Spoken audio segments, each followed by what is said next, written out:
नमस्कार, morning news में आपका स्वागत है। मैं हूं आपके साथ सिल्वी बैनर्जी। बुलेटिन की शुरुआत कर लेते हैं इस वक्त की बड़ी खबर से, जो भोपाल से है। राजधानी भोपाल से आपको बड़ी खबर बता रहे हैं, जहां मुख्यमंत्री डॉक्टर मोहन यादव के आज के कार्यक्रम कुछ इस प्रकार है। नई दिल्ली में स्थानीय कार्यक्रमों में होंगे शामिल। भोपाल से आपको बड़ी खबर बता रहे हैं, जहां मुख्यमंत्री डॉक्टर मोहन यादव के आज के कार्यक्रम कुछ इस प्रकार है। दोपहर 12:30 बजे नई दिल्ली से इंदौर के लिए होंगे रवाना। इसके साथ ही दोपहर 1:50 को इंदौर से उज्जैन होंगे रवाना। उज्जैन में स्थानीय कार्यक्रमों में शामिल होंगे मुख्यमंत्री डॉक्टर मोहन यादव। दोपहर 3:30 बजे बाबा महाकाल के राजसी सवारी में होंगे शामिल।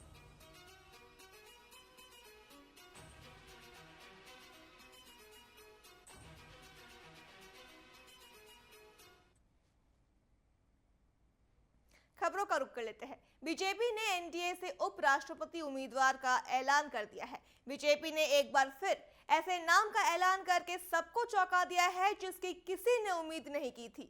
बीजेपी ने सीपी राधाकृष्णन को अपना उपराष्ट्रपति उम्मीदवार बनाया है। सीपी राधाकृष्णन इस समय महाराष्ट्र के राज्यपाल हैं। बता दें कि साल 1960 में महाराष्ट्र के गठन के बाद से सीपी राधाकृष्णन राज्य के 21वें राज्यपाल बने थे। उन्हें राष्ट्रपति बनाने का फैसला बीजेपी की संसदीय बोर्ड की बैठक में लिया गया है। इस बैठक में ही सीपी राधाकृष्णन के नाम पर अंतिम मुहर लगी है। बता दें, बीजेपी के उपराष्ट्रपति उम्मीदवार तमिलनाडु से वास्ता रखते हैं। उनका पूरा नाम चंद्रपुरम पोनुस्वामी राधाकृष्णन है और उनका जन्म 20 अक्टूबर 1997 में तमिलनाडु के तिरुपुर में हुआ था।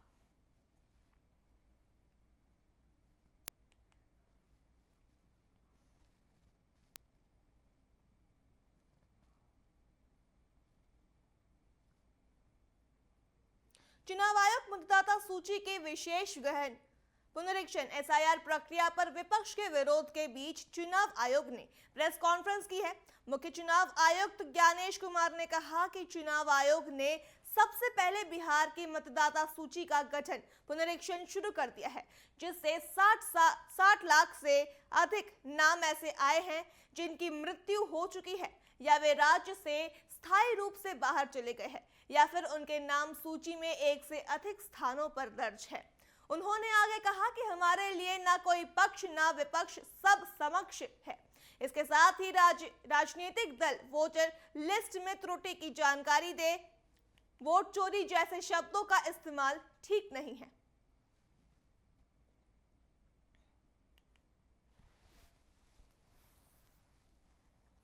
आप सभी जानते हैं कि कानून के अनुरूप हर राजनीतिक दल का जन्म चुनाव आयोग में रजिस्ट्रेशन से ही होता है। तो फिर चुनाव आयोग उन्हीं राजनीतिक दलों में भेदभाव कैसे कर सकता है? चुनाव आयोग के लिए न तो कोई विपक्ष है, न तो कोई पक्ष है, सब समकक्ष हैं। चाहे किसी भी राजनीतिक दल का कोई भी हो, चुनाव आयोग अपने संवैधानिक कर्तव्य से पीछे नहीं हटेगा। दिल्ली दौरे पर गए मुख्यमंत्री डॉक्टर मोहन यादव ने केंद्रीय शिक्षा मंत्री धर्मेंद्र प्रधान से सौजन्य भेंट की है। यह मुलाकात दिल्ली स्थित उनके निवास पर हुई। इस दौरान मुख्यमंत्री ने केंद्रीय मंत्री धर्मेंद्र प्रधान को गुलदस्ता देकर और पटाखा पहनाकर आत्मीय स्वागत किया। मुलाकात के दौरान दोनों नेताओं के बीच सौहार्दपूर्ण चर्चा हुई।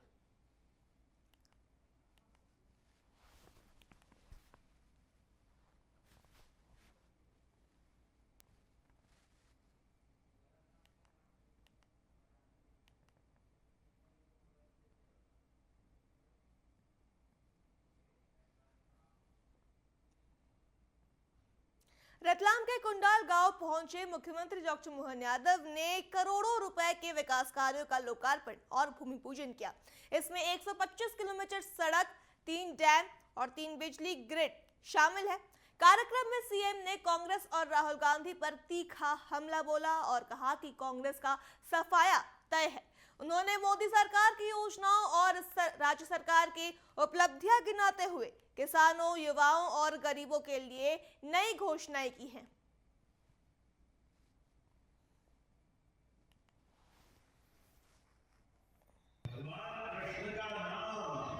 विष्णु सहस्त्रनाम में मथुरा के लाल होने के नाते से इनका नाम गोपाल कृष्ण है। मथुरा नाम मतलब क्या हुआ? जो राजा भैया है ना, डॉक्टर राजेंद्र पांडे के जिनके यहाँ के हमारे एक शांतिमय विद्यालय का लोकार्पण हुआ।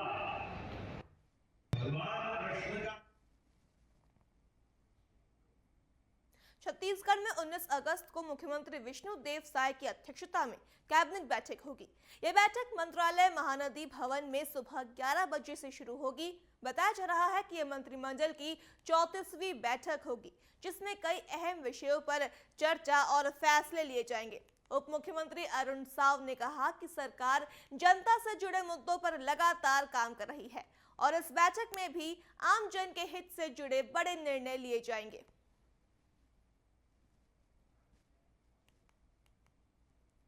मंत्रिपरिषद का विस्तार और जो भी काम है मंत्रिपरिषद से संबंधित, ये माननीय मुख्यमंत्री जी का विशेषाधिकार है, वही इस बारे में कुछ कह पाएंगे। 19 को कैबिनेट है सर। हाँ, निश्चित रूप से 19 को कैबिनेट की बैठक है और कैबिनेट की बैठक में कई महत्वपूर्ण विषय रखे जाएंगे और उस पर निर्णय होगा। जो भी एजेंडा होगा, जो भी निर्णय होगा, आपको समय पर अवगत कराएंगे। इंदौर में सांसद दिग्विजय सिंह ने वोटर लिस्ट और जीएसटी प्रणाली को लेकर चिंता जताई है। उन्होंने कहा कि बिहार में 65 लाख मतदाता लिस्ट से गायब है और चुनाव आयोग को इस पर ध्यान देना चाहिए। साथ ही आम व्यापारियों को जीएसटी भुगतान में सुविधा देने की मांग की गई।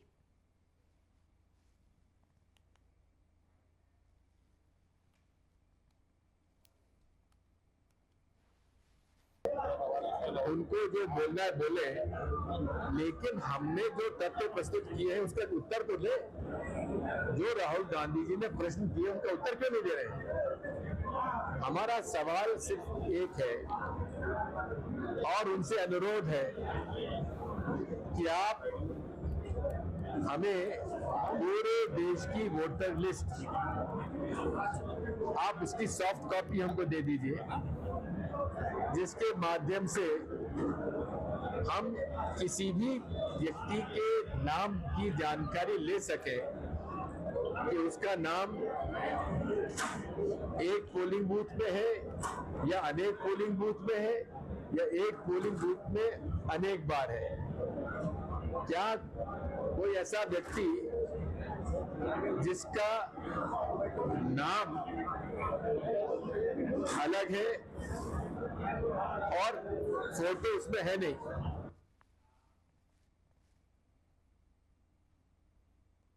ग्वालियर में मध्य प्रदेश मांझी जनजाति संयुक्त संघर्ष समिति की बड़ी बैठक हुई है। बैठक के बाद समिति ने अपनी विभिन्न मांगों को लेकर ऊर्जा मंत्री प्रद्युम्न सिंह तोमर को ज्ञापन सौंपा। ऊर्जा मंत्री ने कहा कि ज्ञापन में उठाए गए मुद्दों पर दिशा निर्देश दिए गए हैं। वहीं समिति के प्रतिनिधियों ने कहा कि आने वाले समय में आंदोलन की दिशा तय की जाएगी।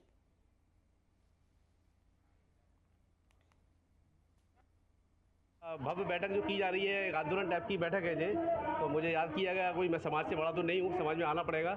हमने इस विषय को लेकर आज हमारे बीच में माननीय प्रद्युम्न सिंह तोमर ऊर्जा मंत्री जी आए थे। हमारे केशव भाई ने, सभी लोगों ने आग्रह किया, उनको लिख कर दिया और इस विषय को लेकर हमने कुछ समय पहले माननीय प्रधानमंत्री जी को मैंने मेल किया है। उनके पीएम ऑफिस को भी लिखा है कि मध्य प्रदेश, बिहार, दिल्ली, 4 राज्यों में हमारी समस्याएँ जो हैं। कई जगह हमारे दिल्ली में एससी का लाभ मिलता है, हम अनुसूचित जनजाति में आते हैं, तो इसी को लेकर समाज में काफ़ी रोष व्याप्त है। 1949 50 से हम पूर्ण अधिकार रखते हैं। माई समाज भोई ढीवर कार केवट आदेश के बाद भी FIR हो रही है, उसके बारे में हमने ज्ञापन दिया। भैया किस जगह हुई थी, कहाँ के मामला था? भोपाल से FIR हुई है, ग्वालियर के लोगों पे सभी लोग हैं, जहाँ तक है कितने लोग थे? 25 लोगों पे, और उसके अंदर शीघ्र हम कार्रवाई चाहते हैं कि इसके FR को खात्मे में बदला जाए FR के रूप में। अगर ये नहीं बदला गया तो पूरा समाज इस बात पर तय किया करना क्या है। खबर अनूपपुर से है, जहां अनूपपुर के ढूमर कचार नगर परिषद में जन्माष्टमी का पर्व इस बार धूमधाम से मनाया गया। वार्ड 10 में भगवान कृष्ण की झांकी निकाली गई, जिसका जगह जगह फूलों से स्वागत किया गया। भक्तिमय धुनों पर श्रद्धालु नाचते गाते नजर आए। नगर परिषद अध्यक्ष डॉक्टर सुनील चौरसिया ने पारंपरिक तरीके से मटकी फोड़कर कार्यक्रम का शुभारंभ किया। इस मौके पर सभापति जितेंद्र चौहान, परिषद पदाधिकारी, कर्मचारी, पत्रकार और बड़ी संख्या में श्रद्धालु मौजूद रहे। कार्यक्रम के बाद प्रसाद वितरण किया गया। पहली बार हुए इस सामूहिक आयोजन से नगर में भारी उत्साह देखने को मिला और जन्माष्टमी का पर्व यादगार बन गया।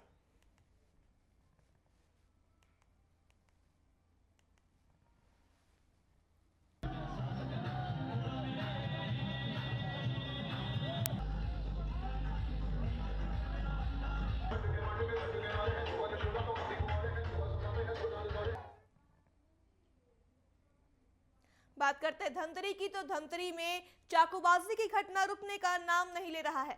हाल ही में हुए चाकूबाजी की घटना में 3 युवकों की मौत हुई थी, जिससे जिले में चाकू को लेकर दहशत का माहौल है। वहीं जिले के ग्राम खैरछीटी में देखने को लेकर विवाद में एक युवक पर चाकू से हमला कर दिया गया, जिसे गंभीर हालत में इलाज के लिए मगरलोड अस्पताल ले जाया गया, जहां से उसे जिला अस्पताल रेफर कर दिया गया है।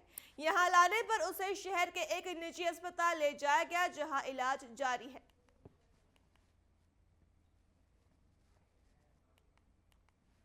छोटे छोटे लड़के मन पहली झगड़ा होती से एक बार शांत हो गई से, ओकर बाद फिर अरोज से वो आदमी गुंडा उंडा ब्लाक ना फिर से मना बटेंची चाकू आप उधर के फिर से मतलब 2 जन के झगड़ा में तीसरा पिटाई वाला हो गई। थोड़ी देकर सिर में मारे है लेकर और जस्ट सीना है कर हमन 6-7 जन से एक बार शांत हो गई से, ओकर बाद फिर अरोज से। गरियाबंद में नक्सल मोर्चे पर बड़ी सफलता मिली है। डिविजनल कमांडर दीपक मंडावी समेत 4 नक्सलियों ने पुलिस के सामने आत्मसमर्पण किया। इन पर 19 लाख का इनाम घोषित था। सरेंडर के दौरान ऑटोमेटिक राइफल और भरमार बंदूक भी पुलिस को सौंपी गई है। इधर सुबह पुलिस ने नक्सलियों के गुप्त ठिकाने पर छापा मार कर लाखों रुपए बरामद किए हैं और इसके साथ ही 31 जिंदा कारतूस, 8 BGL नक्सली वर्दी, डेटोनेटर और कई सामान भी बरामद किए। हम पहुंचे हुए हैं गरियाबंद जिले के आत्मसमर्पण नक्सलियों के पास, क्योंकि ये विचार जानना चाहिए कि ये लोग आत्मसमर्पण कैसे किए। सर बताएंगे आपका नाम क्या है? मेरा नाम कैलाश। आप लोग किस मकसद से आत्मसमर्पण किए? मैं वहाँ खाने पीने का नहीं मिल रहा है, इसलिए वो अभी तक मुठभेड़ हो रहा है। अभी दोपहर समय भी पानी नहीं है, वो सामान पूरा लेना पड़ेगा। वो पूरा टंकी वो करके हम मर जाएंगे करके हम सरेंडर करेंगे करके हम गरीब में आए। आप कब ज्वाइनिंग किए? मैं 2013 से 2025 तक हूँ नक्सली संगठन में काम किया। अब आपका प्रॉपर गांव कौन सा है? मेरा बीजापुर सुकमा जिला हो, सिमिलपेट कहाँ है, जगरगुंडा है जगह। घर में कौन कौन है आपके? पूरा है, माँ है, बाप है, छोटे भाई है, बहन भी है। बहन का शादी हो गया है? हाँ मैं तो शादी। बहन का शादी? बहन एक हो गया, बाकी नहीं हो गया। नहीं हुआ। कुछ मजबूरी के कारण आपने इस नक्सल संगठन में ज्वाइन किया? हाँ मैं वहाँ वो कुछ गाना गाते वहाँ देख के पूरा वो कुछ भाषण भी देते थे। वो जब जंगल जमन को बचाएंगे करके हाँ वो करके वो बोला। तो क्या जंगल जमीन को आप लोगों ने बचाया? बचाएंगे करके वो संगठन में हाँ वो करके वो बोला। उसी से मैं पूछा बचाएंगे मैं भी जाऊँगा करके मैं वो बोलने के बाद वो उसी से मैं गए। सफलता के पीछे किसका हाथ है और क्या बोलना चाहते हैं? सर आज गरियाबंद में 4 माओवादियों ने आत्मसमर्पण किया है। इसमें एक माओवादी जो डीपीसी में रैंक है उसने ऑटोमेटिक रिश्तेदार के साथ। खबरों के बीच रुक कर लेते इस वक्त की बड़ी खबर का जो बीजापुर से है। बीजापुर से आपको बड़ी खबर बता रहे हैं, जहां आईईडी की चपेट में आने से एक जवान की मौत, 3 घायल। बड़ी खबर आपको बीजापुर से बता रहे हैं, जहां आईईडी की चपेट में आए जवान, एक की मौत, 3 घायल। नेशनल पार्क क्षेत्र में सर्चिंग पर निकले थे डीआरजी की टीम। नक्सली विरोधी अभियान पर निकली थी डीआरजी की टीम।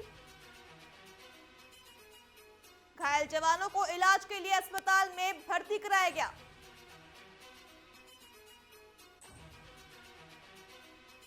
बड़ी खबर आपको बीजापुर से बता रहे हैं, जहां आईईडी की चपेट में आने से एक जवान की मौत हो गई है, वहीं 3 घायल है। इसके साथ ही नेशनल पार्क क्षेत्र में सर्चिंग पर निकले थे डीआरजी की टीम। अधिक जानकारी के लिए हमारे साथ हमारे सहयोगी रामचंद्रम जुड़ चुके हैं। जी रामचंद्रम, आपसे पूछना चाहेंगे, बीजापुर से बड़ी खबर है, जहां आईईडी की चपेट में आने से एक जवान की मौत हो गई है, वहीं 3 घायल है। क्या कुछ इस पर जानकारी निकलकर सामने आ रही है? बिल्कुल 17 तारीख से बीजापुर पुलिस जो नक्सल ऑपरेशन में भोपाल पुलिस नेशनल पार्क है वहाँ पर डीआरजी की टीम निकली थी जानकारी ली थी। इसी दौरान जो है आज आईडी ब्लड यूनिट से जो दिनेश नाग है जो मौके से शहीद हो गए, वही जो अन्य जो जवान है वो घायल बताया जा रहा है। जिला चिकित्सालय जो उनको बेहतर इलाज के लिए लाने की पूरी तैयारी कर रही है। पुलिस की जो सुरक्षा व्यवस्था जो हॉस्पिटल में साफ देखा जा रहा है।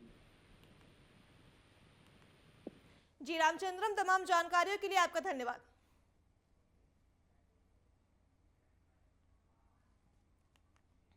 और अब रुक कर लेते इस वक्त की अगली बड़ी खबर का, जो रायपुर से है। रायपुर से आपको बड़ी खबर बता रहे हैं, जहां सीएम साय के आज के कार्यक्रम कुछ इस प्रकार है। भिलाई के दौरे पर रहेंगे मुख्यमंत्री विष्णुदेव साय। भाजपा के नए जिला कार्यालय का करेंगे लोकार्पण।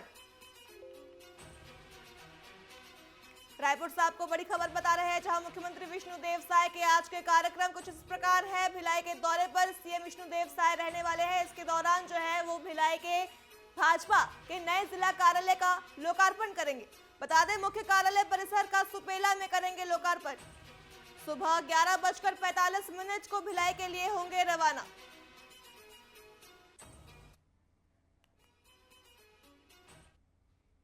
और अब अगली बड़ी खबर भोपाल से है।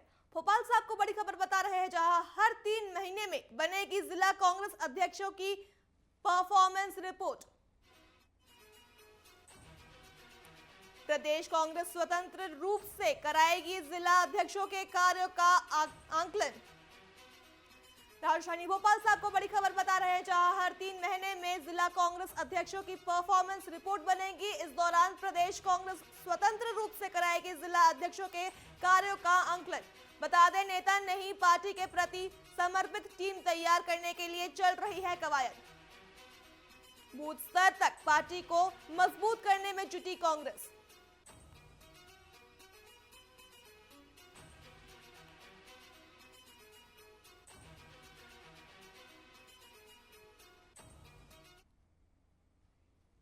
और अब रुक कर लेते अगली बड़ी खबर का, जो रायपुर से है। राजधानी रायपुर से आपको बड़ी खबर बता रहे हैं, जहां छत्तीसगढ़ में चलेगा आदि कर्मयोगी अभियान। जनजातीय परिवारों को योजनाओं से किया जाएगा लाभान्वित। बड़ी खबर आपको रायपुर से बता रहे हैं, जहां छत्तीसगढ़ में आदि कर्मयोगी अभियान चलेगा। इसके दौरान जो है जनजातीय परिवारों को योजनाओं से लाभान्वित किया जाएगा। बता दें, 17 सितंबर से 2 अक्टूबर तक ये अभियान चलेगा। प्रत्येक चयनित ग्राम में आदि सेवा केंद्र की स्थापना की जाएगी।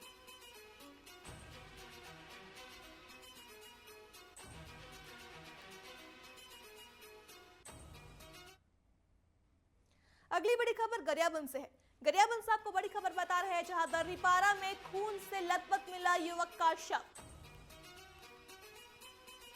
खून से लथपथ युवक का शव मिलने से क्षेत्र में सनसनी।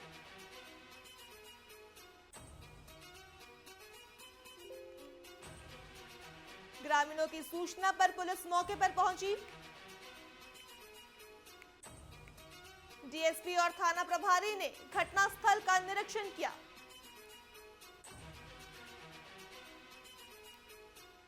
मामले की जांच पड़ताल में जुटी पुलिस।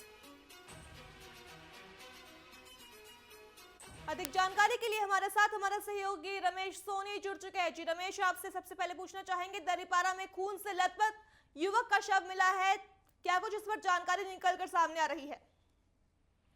जी सिल्वी जी, मैं बताना चाहता हूँ, ये गरियाबंद के दर्रीपारा का मामला है, जहाँ पे एक खून से सना हुआ लथपथ एक युवक का शव मिला है। और ये युवक की पहचान जयलाल निषाद के रूप में हुई है।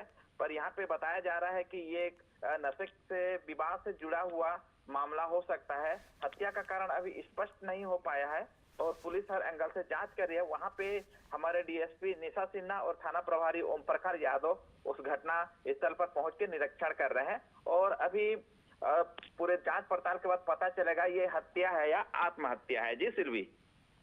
जी रमेश, तमाम जानकारियों के लिए आपका धन्यवाद। तो ये थे रमेश सोनी हमारे साथ, हमारे सहयोगी, जिन्होंने बताया कि किस तरह से जो है गरियाबंद में दरीपारा के इलाके में युवक का शव मिला है, जिससे क्षेत्र में सनसनी फैल गई है। मॉर्निंग न्यूज में फिलहाल इतना ही। खबरों के लिए देखते रहिए टीवी 24। नमस्कार।